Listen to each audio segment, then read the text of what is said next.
Okay, we're in a lovely field of red clover today, but can you just illuminate us as to how we got here and where this crop has come from? Yeah, so last year this field there was an awful lot of thistles in the field.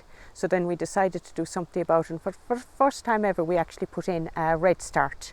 So the weanlings were grazed on or wintered here on the Redstart, and then they came off of it there in March, and we put in the crop of red clover, which we're now standing on. Okay, and for those that haven't heard of Redstart before, what exactly is it? Yeah, the Redstart is a cross between kale and rape.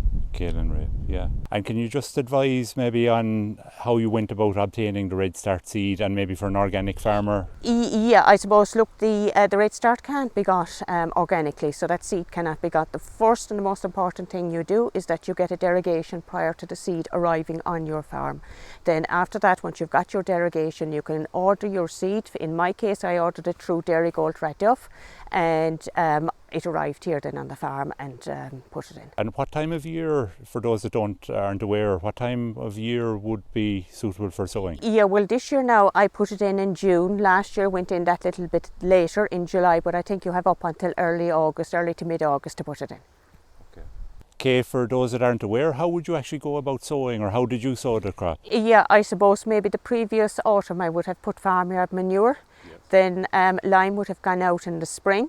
So then I suppose whatever grass or whatever then would be grazed very, very tightly, maybe topped and then disked prior to going into to sow it. So full disc, full disc, and then in with the one pass, and it's sown at that stage. So the rate of seed is standard is 3 kgs an acre, but because I'm organic, I just go that little bit heavier. You went that little bit higher. So, okay, is there anything in particular in relation to the soil that you would observe, maybe in terms of lime or so on? Yeah, as I said, I would have put out the lime on it, but just to make sure, probably the pH would be over the 6.5. Okay.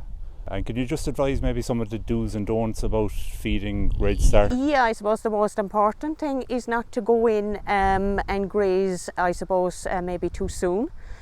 Just to gradually make sure that you have a bale as well. Clean water, of course, would be very important, and also that they would have their boluses as well. Yeah, so forage, water. And introduce gradually. Introduce gradually, correct, yes, okay. yeah.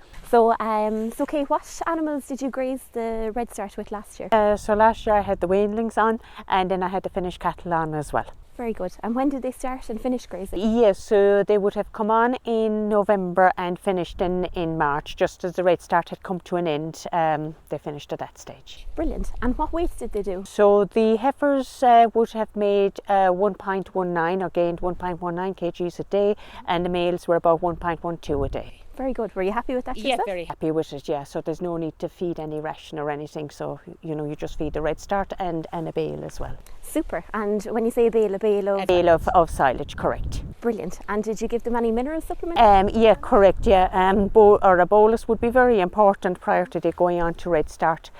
So yeah, I gave them the bolus maybe a week or two before they went on. And how did you graze it? Did you give them the whole field? Or? No. So I would actually strip graze it, so they would never go on to a lot of it at the beginning. So you gradually introduce it. Brilliant. And we're here with some of the cattle that were grazing on it last year. Correct. So what age would you hope to finish these at, and what carcass weight? Yeah, so they would be finished maybe in under 22 months, and probably about maybe 300 to 320 carcass weight. Just over 500, 550 kg in live weight. Fantastic. And where do they go factory-wise? Yeah, they go to Good Herdsman and Care, which would be the main organic processing unit for us. So what benefit do you see to feeding the weanlings on the Redstart over the first winter, Kay? Yeah, I suppose prior to the weanlings going on the Redstart, their weights were back slightly, so that when they went on the Redstart, as we can see that because we increased the weight gain, that we can reduce the age to slaughter. Historically, what would they have been fed over their first winter? Prior to I having a Redstart on the farm, I never actually had any organic meal or any ration. They were just fed very good quality silage. Perfect. So you're finding the increase in weight gain now moving on to the Redstart? Correct, when we moved on to the Redstart, correct, yeah. Brilliant. And have you any tips for anybody who'd be thinking of putting in a forage crop for grazing? One of the most important points is that I would not graze Redstart during frost.